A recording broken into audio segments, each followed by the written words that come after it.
Hello and welcome to yet another video here on Script.Tutorials. Welcome to the channel if you're new. If you're not, then welcome back. Today we're going to be going over some more advanced functions and methods in regards to GTA scripting.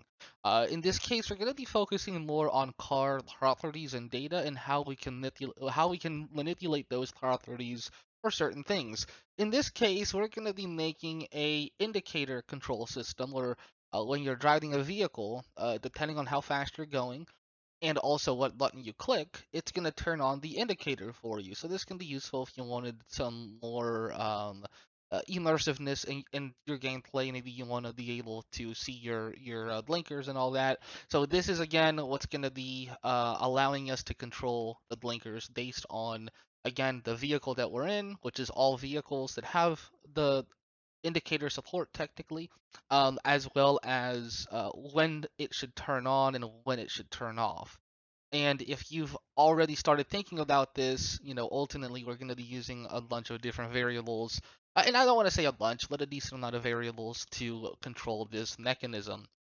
So as always, please consider subscribing. If you haven't watched the previous tutorials, I highly recommend you watch the first video of this series, because that's where I talk about setting up your development environment, the template code that we have here, and I'll include the template code and the final code in the description. But if you're new to the channel, please take a couple extra minutes and go watch the first video of this series, because that's where I show you how to set up your environment, how to build the scripts, and how to get everything ready.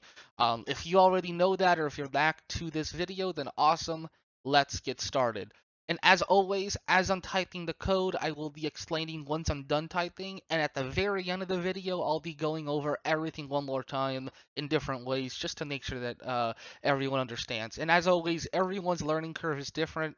I like to explain things a lot because, again, I understand the frustration where someone can be showing you something but not really explaining it in great detail. And I want to make sure I give you the whole point of this channel is to teach you the code, but also I want to make sure that you understand what's happening too. Okay, so let's get started. So let's go ahead and create a system here that allows us to control the indicator system, so left and right system of a vehicle.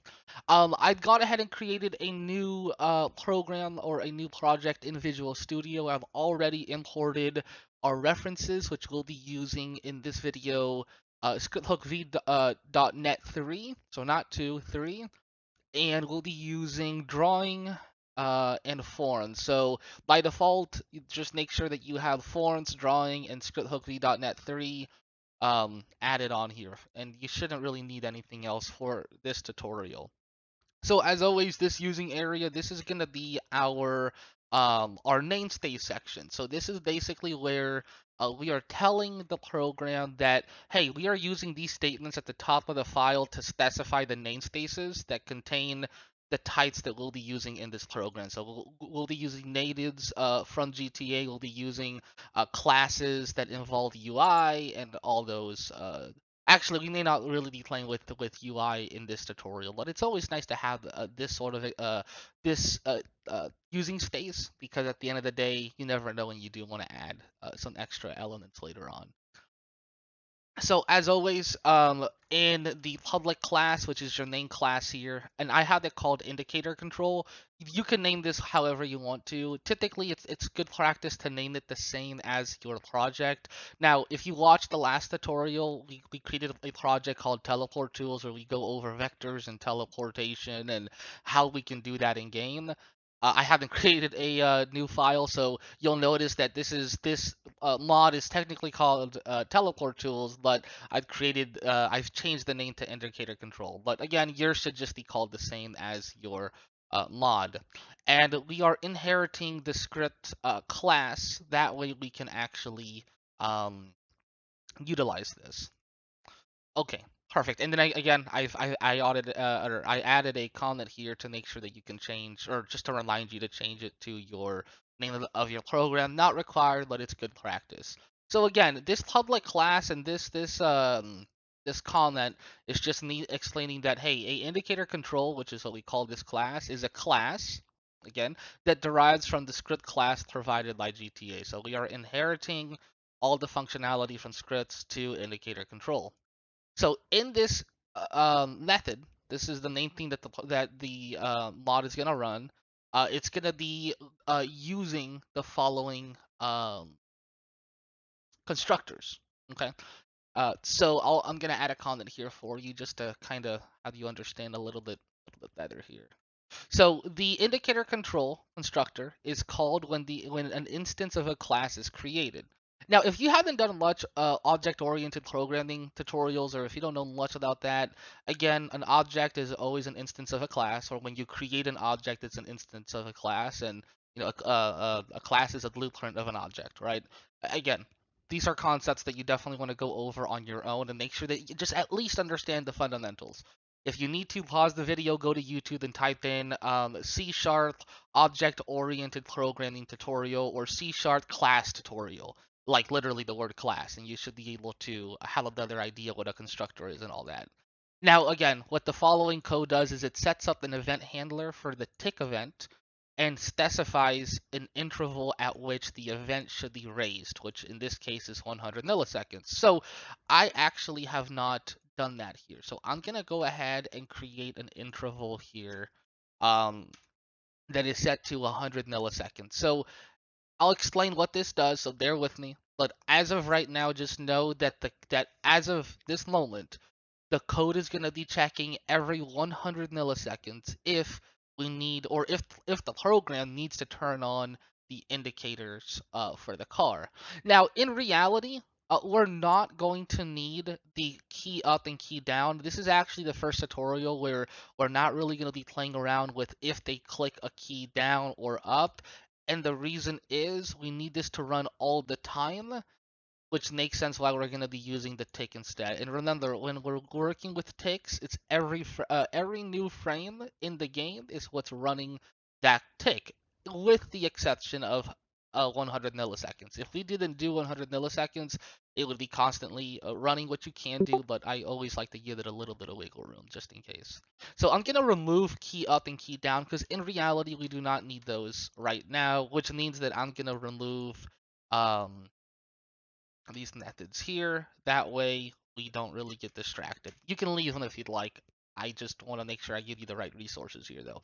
So we've gone ahead and created the interval and basically specifying what to do on tick. Now we're going to go ahead and create some arrays, and specifically we're going to create two different types of arrays, both holding two different uh,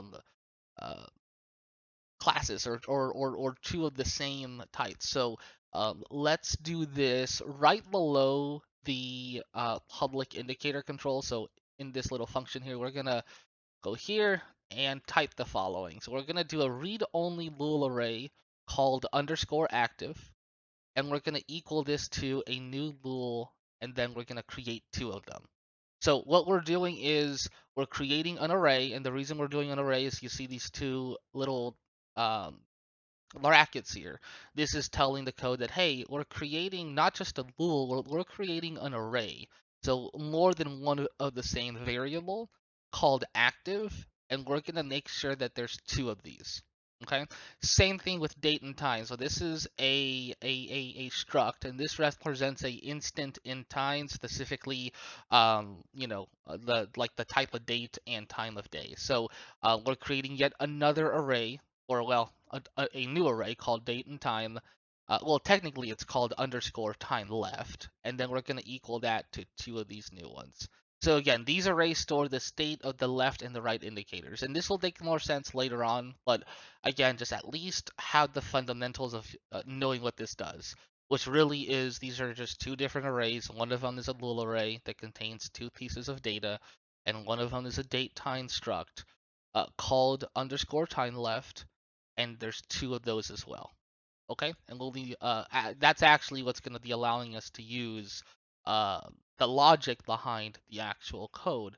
Now let's go ahead and continue with what we're going to be doing to actually get everything running correctly in terms of the indicators. Perfect. So I've gone ahead and added two new comments here, and this is in relation to the following method called onTick. I also added these two lines here, which we'll go over in just a moment. So this is describing what the onTick method does. So this method is the event handler for the tick event, which is this tick event right here. It's an event handler. And you can see it's an event handler because it's a class of event handler there.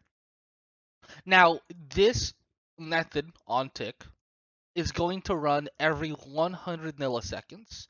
And as I mentioned here, put this in little parentheses, and that's because we specified in the constructor saying, hey, we're going to do 100 milliseconds. We could do 1,000 milliseconds if we wanted to, which would be 1 second, or we can do we can do 300, or I'm sorry, 3,000 milliseconds, which is 3 seconds. So again, entirely up to you. It would make a little bit more sense to do it at 100 just to give the program a little bit of extra wiggle room here. We don't want it to always be constantly running. However, for something this simple, I don't think it would be a bad idea just not even having a interval. Again, the code will still work without that. Okay, cool. So let's continue with what we did next. So we just went over what this main method does, the onTick. Again, this is what's actually running every single frame, every new frame in game.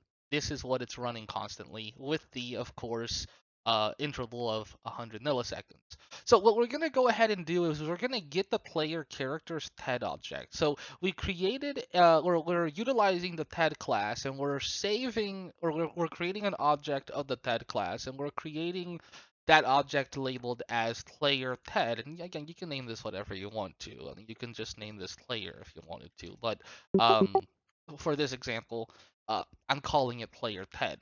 And this is going to be equal, so we're assigning this player TED, or whatever you named it. Again, in this situation, I named it player TED, and we're assigning this to the game.player.character. So whatever character you're playing, whether it's Michael or Trevor or Franklin or just some other NPC, it's going to save that data to the player TED. And you'll see why we're saving that. You may be wondering, well, shouldn't you just do an if statement to see if the player's in the car? And yes, that's exactly right. And this is what we're going to be using in the if statement and in various other conditions to see if you're eligible to turn on the blinker. Now let's go and move over with what I just mentioned, is if the player is actually in a vehicle. So let's get that typed in real quick. So we're going to do if, and we're going to type in here player TED is equal to, or I'm sorry, is player TED dot is in a vehicle is the um property we want to use, is in a vehicle. Perfect. And then we want to end that. And technically, it's not a property, it's a method. Again, anything you see in yellow is a method. And we're going to go ahead and do open and close curly brackets, or I guess it's a curly bracket, sorry. And so again, if the player, which is what we assigned this game.player.character to, is in vehicle, and if you called this just player, then you would just want to, of course, change this to player because that's what it's checking, right? It's checking what we called it originally. So if they're in a vehicle, we need to go ahead and get what vehicle they're in. So instantly, if that condition is true, we're going to go ahead and get the player's current vehicle. So we're going to go ahead and do just like how we did before. This is going to look very similar. We're going to go ahead and do, hey, we're going to go ahead and create from the class, which is already a part of GTA called vehicle. We're going to create a vehicle um, object, and we're going to equal that to a whatever the player is currently in. So again, we're checking, are you in a vehicle? Again, this is just a yes or no statement. Like, are you on an airplane? Are you on, just any sort of car in game? And if so, go ahead and save the type of car to this local variable called vehicle. And you could just maybe want to name this too, just to kind of keep it simple. You could just do, I'm going to name this actually, we'll keep it as that. If you wanted to keep things consistent, we could technically call this player vehicle like this, and I may actually just keep it like this, because see how we did the condition player TED? It would make sense, again, long-term wise, to kind of keep everything in the same way. So I'm just going to keep it as player V, like VEH, which stands for vehicle. Okay, so next thing we're going to want to do, we want to check if the player is pressing the left indicator control. Now, I'm going to go ahead and paste the code as to what we need to do. However, don't freak out. I'm going to actually explain what everything does in just a moment here. Okay, so this is what we added over to the code. So the following is the new thing that I have highlighted here, and I actually paused it a little bit just to kind of give you the other indication in the comment. So we created we got the player's current vehicle that they're in, and now we're doing a new if statement. And yes, it is an if statement within an if statement within another if statement. That's going to be pretty much the majority of your programming life, is just if statements and checking certain conditions. So again, we're checking if the player is pressing the left indicator control. You might be wondering, what is the left indicator control? It's not technically a thing in GTA, and that's what we're manipulating here. So we're saying if game dot is control pressed. So it's checking if you are currently pressing a control that manipulates the car or manipulates the player. In this case, again, we've already checked if they're in a vehicle, and this is why it is actually running. So is control pressed, and that's a method. And we're going to open a new section here, and we're going to call it control dot vehicle move left only. In other words, we're checking, hey, there's a class called game, and there's a method within the game class called is a certain control pressed right now.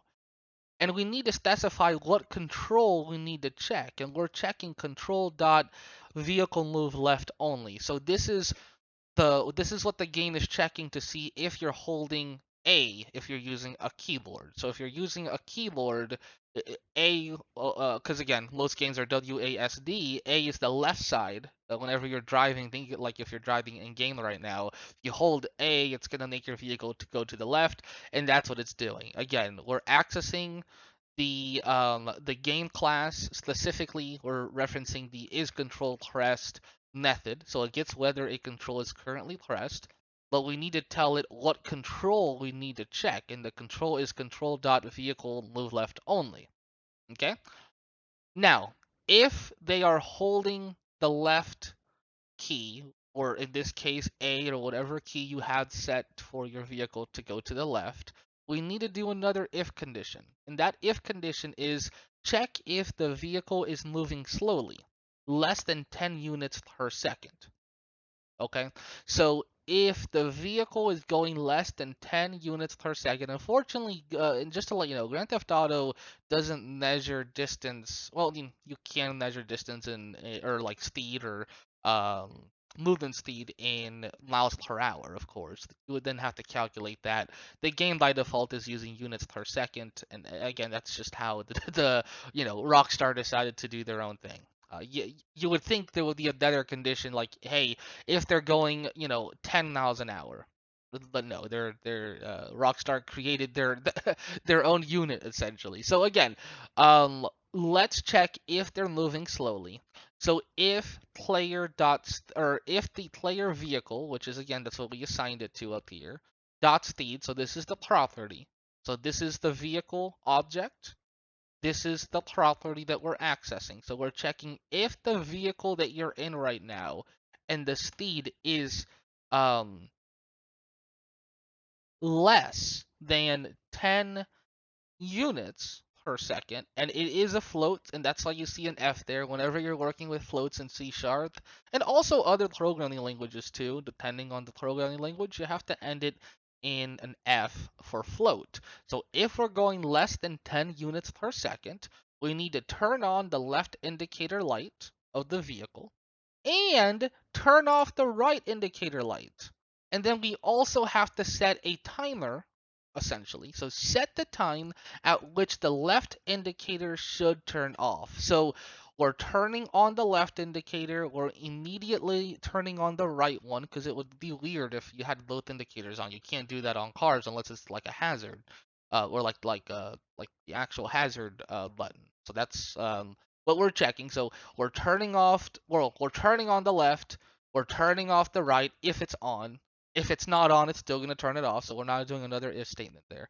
And we're going to set the time at which the left indicator light should turn off. So how do we do that? Well, we're using the vehicle object that we created from the vehicle class. So we assign this to whatever vehicle we're in.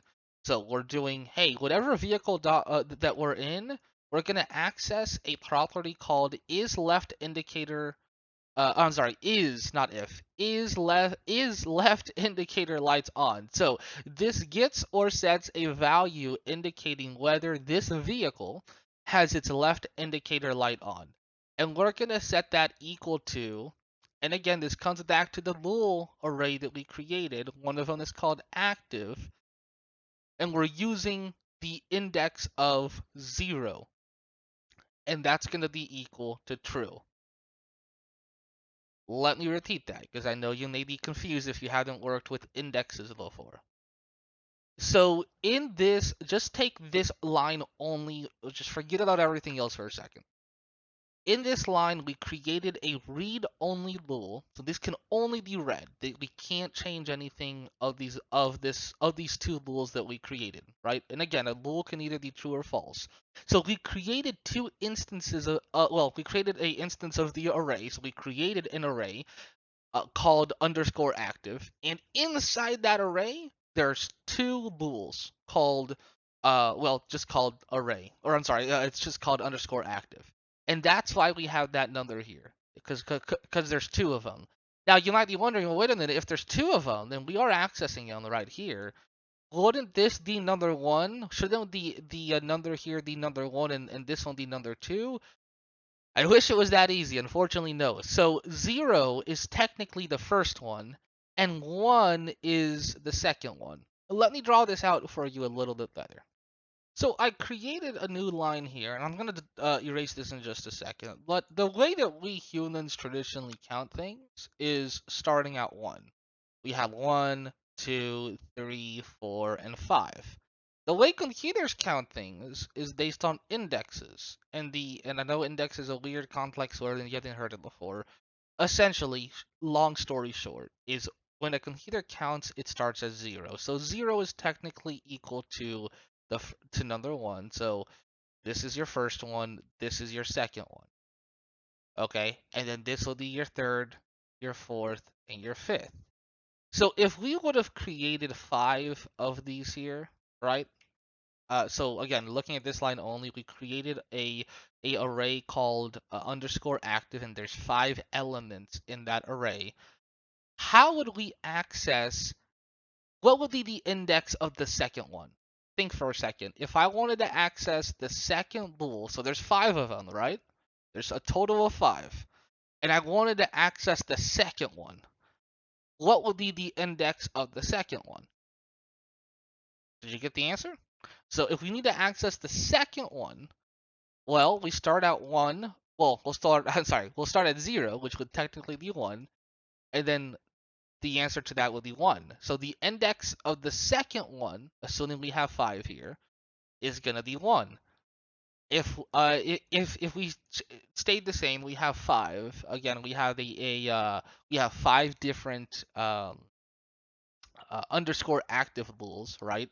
What if I wanted to access the third one? Well, you would think that, well, if you wanted to access the third one, it would be number 3. The answer to that is no. It would technically be 2, because again, if we start at 0, if we need to access an array index or access any index. If you need more help with this, go to YouTube and just type in how indexes work in C# or in any object-oriented programming. In this case, C#, and that's going to give you a much better idea as to how indexes work. But again, I didn't want you to be confused in terms of why, if we, and I'm gonna change this back to 2, by the way, but if there's 2 different arrays, or if there's 2 underscore actives, why are we only using 0 and 1? And the reason is because this is technically the first one and this is the second one. I hope that explained it a little bit better, and I hope you're not as confused. But either way, do some research on indexes if you still had questions on that. So now we have a player vehicle, and that is going to be equal to, or we're going to go ahead and assign it a property called isLeftIndicatorLightsOn, and we're going to set this to, and again, we're not assigning, well, in this case we are assigning actually, because it's just one equal sign.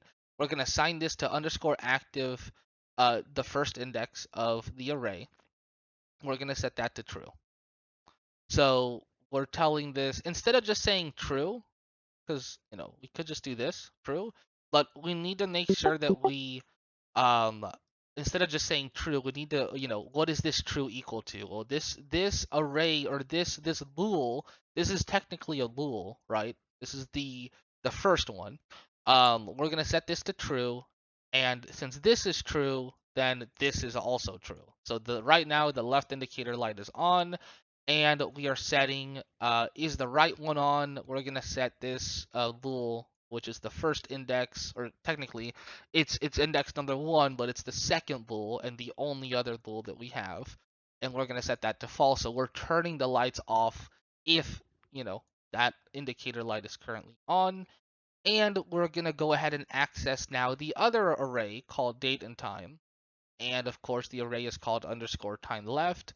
So we're gonna access the first element of the array, which is index 0, and that's going to be equal to the class, or I'm sorry, the struct date now, or date time dot now. So whatever the time and date is now, add 3,000 milliseconds. Okay, so whatever the time is now, add 3,000 milliseconds. And now we need to go ahead and check if we need to turn off the left indicator, because either, and again, we need to see if they're still pressing the left indicator button and if it has been past 3,000 milliseconds. And again, you can set this to 5,000 milliseconds if you'd like. So that will be 5 seconds. But I think the indicator light being on for 3 seconds is quite standard for most vehicles, I would say. So now let's do another else if statement. So instead of doing another if, we're going to do an else if within this if here. So after this curly bracket, we're going to go here. We're going to do else if. Now, I added some code here, or some comments. So let's go over these comments real quick. So if the left indicator control is not being pressed, so if they've let go, if you, the player, has let go of A, or whatever your left movement is for the vehicle, and the left indicator light is on, in other words, we're still within the 3 seconds, check if it's time to turn off the light, or the left light indicator. So what do we need to do? We need to we've created a else if condition. So and this is the condition that we're going to check.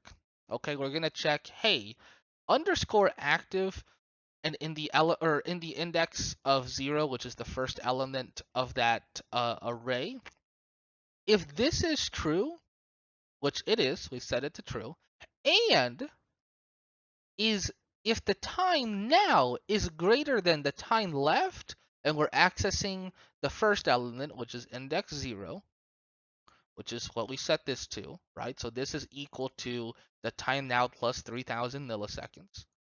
If the current time is greater than 3,000 milliseconds based on when it was saved to this array, or this element of the array, then go ahead and turn off the indicator light.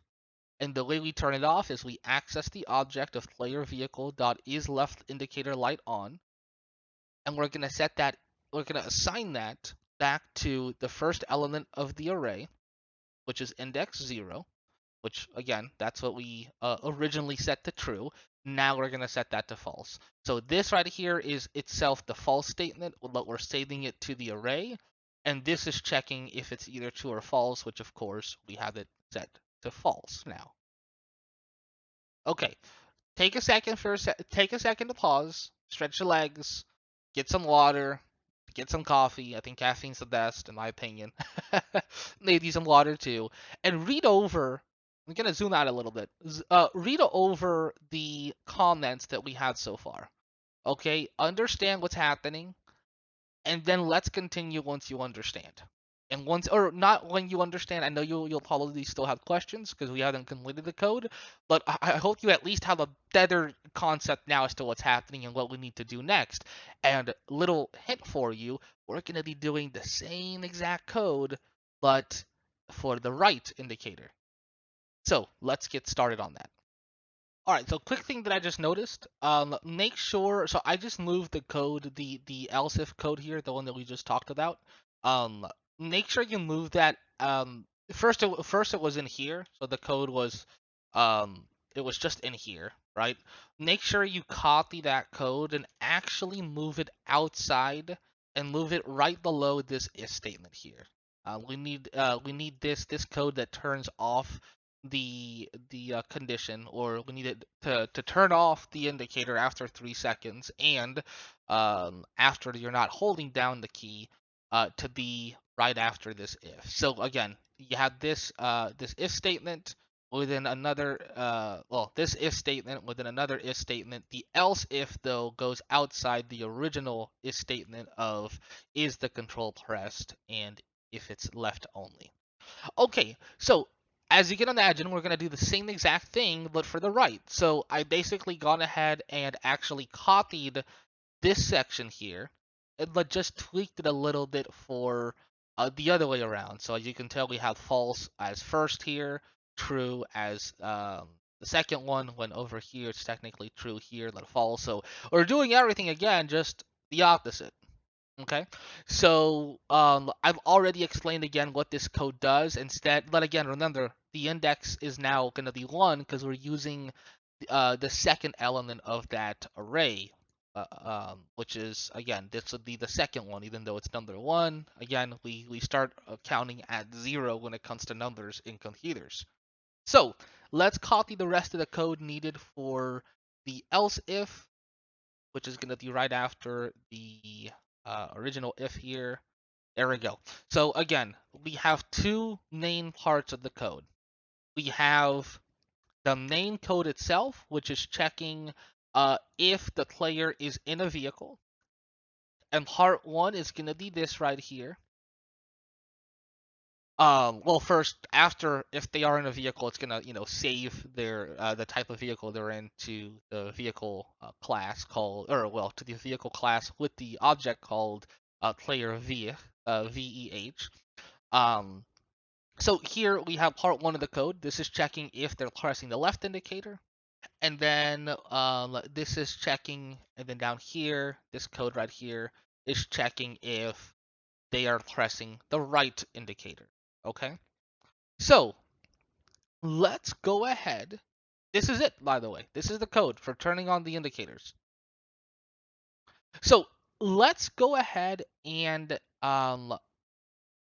save this. So I'm going to do Control S, and let's build this. And again, assuming that you've gone ahead and followed the same steps as we did in the first video, we're going to go ahead and build this to the scripts folder of GTA, and we can do that by doing Control Shift B as in boy. That is not going to build it to your GTA folder unless you've actually set the post build event for the DLL files to go to the scripts folder. A quick refresher on that. To do that, you have to go into your teleport, well, whatever the name of your mod. Technically, the mod should be called indicator control up here in the solution explorer, but I did not create a new mod. I'm using the same one as the last video, the same name. So whatever the name of your mod is, go over here to your solution explorer, right click it, go to properties, and go to build events, and I'll have this in the description again in this video. That way you can copy and paste it. But again, I'm not going to go too much in details as to what this does, other than assuming that the path is correct for your system, it's going to save once you compile the scripts to your scripts folder, which is what we just did. We did Control S, which just saves it. Control Shift B as in boy sends it to the scripts folder, or you can do build and then build solution. So now let's go into GTA 5 single player and see if what we just built actually works. Real quick, before we go into GTA, let's go ahead and just create a notification on Minimap letting the player know that the script is loaded. So we're going to do notification dot show, and then we're going to go ahead and do uh, let's do indicator control. We're just going to copy this here. Indicator control version 1.0 has been loaded.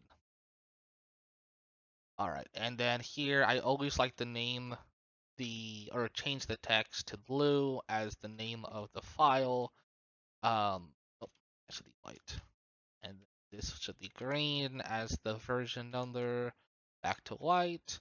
And then has been loaded. So again, we're creating a notification when the script actually runs, saying, "Hey, indicator control," which is the name of the mod, um, has been loaded. Now, real quick, you may have noticed this before, and I think I covered this. I just want to double check. Make sure that you're using control is equal to GTA.control.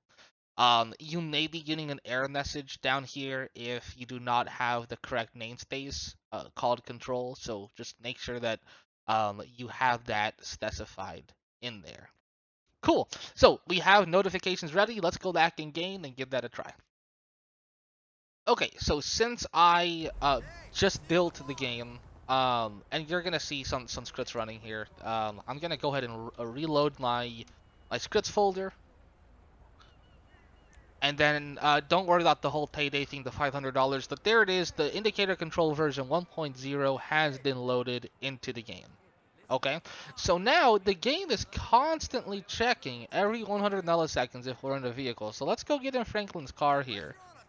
And let's see if it detects that the indicators can turn on. And I'm gonna set the time, by the way. Actually, make sure that radio is off for copyright reasons. But let's go ahead and set the time to go forward until it's nighttime. That way you can see the indicators a bit better. There we go. It's midnight roughly. So you're gonna notice here if I go backwards a bit. So I'm just only gonna press A and see how the indicator right there is on. So for 1, 2, 3, now it turns off because I'm not holding A anymore. I'm gonna press D. 1, 2, 3, and it turns off because I'm no longer holding D. Now I'm gonna hold A for, let's say, 10 seconds. I'm gonna hold A. 1, 2, 3, 4, 5, 6, 7, 8, 9, 10. So I'm continuing to hold A, and it's still, because again, remember, it's checking that condition. If they're still holding and it's been longer than 3 seconds, the 3 seconds is true, but it's still it's still looping that right now. If I let go of A though and give it 3 seconds and off, now it's off. Same thing if I were to do D. Now I'm holding D. Now it's gonna immediately go to A. Boom. A goes straight to A because again, it's constantly checking every 100 milliseconds. If we've clicked the A, which is the left, and it was currently active, it's gonna disable the other one. So again, we've created logic of this. So I'm gonna drive the vehicle. So I'm gonna turn left, or I'm gonna turn right here, and you can see the indicator turns on. For 3 seconds, gonna stop and continue. Actually, we're gonna let's say we're gonna take a left over here, and you can see the indicator turns on as long as I'm pressing that. So you can technically change the code to only turn on the indicator if they click the left arrow key, which actually I would challenge you to do. Go into the code and see if you can have it only not based on whether if the vehicle is being controlled, but if they click a certain key, in this case the left arrow key, and continue having it on until they click the right key. So go ahead and do that. Maybe I'll post the answer to that later on, but we've already covered many topics in the last couple of videos that you should be able to do that on your own because we've done many if statements in the past and control. So again, main thing, I don't know if I mentioned this before, but make sure that you're using control is equal to GTA control. because again, I think I may forgot to mention that if you don't have that, you're definitely gonna get an error when we're trying to use the control keyword over here, or anywhere where we're checking if a certain control is being used. Okay, cool. So that is the code. I am gonna go ahead and make sure that this code is in a separate paste bin for you in the description below. As always, I really hope you enjoyed this tutorial. I hope that I understand that maybe some of you are not too familiar with C Sharp or again object-oriented programming or indexes or elements within an index or well elements within an array. I highly recommend you don't understand how much easier this will be for you if you understood even just the basics of C Sharp. Understanding what a float does, understanding what a read-only, array would be, and when you're creating arrays, it's only whenever you have the open and close brackets. So again, highly recommend, and maybe later in the future I'll create a series with just an introduction to C Sharp. But there's many awesome resources out there on YouTube that I think are amazing, and many people have watched already. That said, if you have any questions, any concerns, anything not working the way that it should based on the code that we have here, definitely let me know. I do want to give proper credits, though, to the person that created this. So the person that created this is this individual here. This is actually in the ScriptHookV.net examples folder.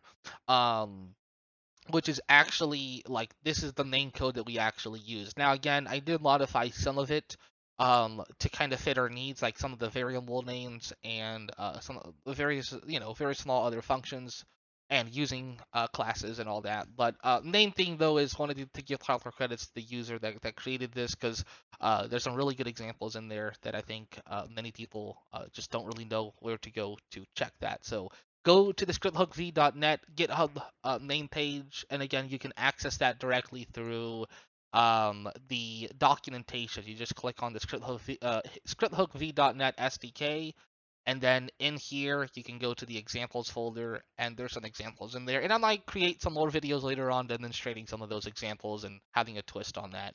But until the next video, thank you so much for watching. Please consider liking, subscribing, and commenting down below. And until next time, I really hope you enjoyed this. Have an awesome rest of your day. Thank you.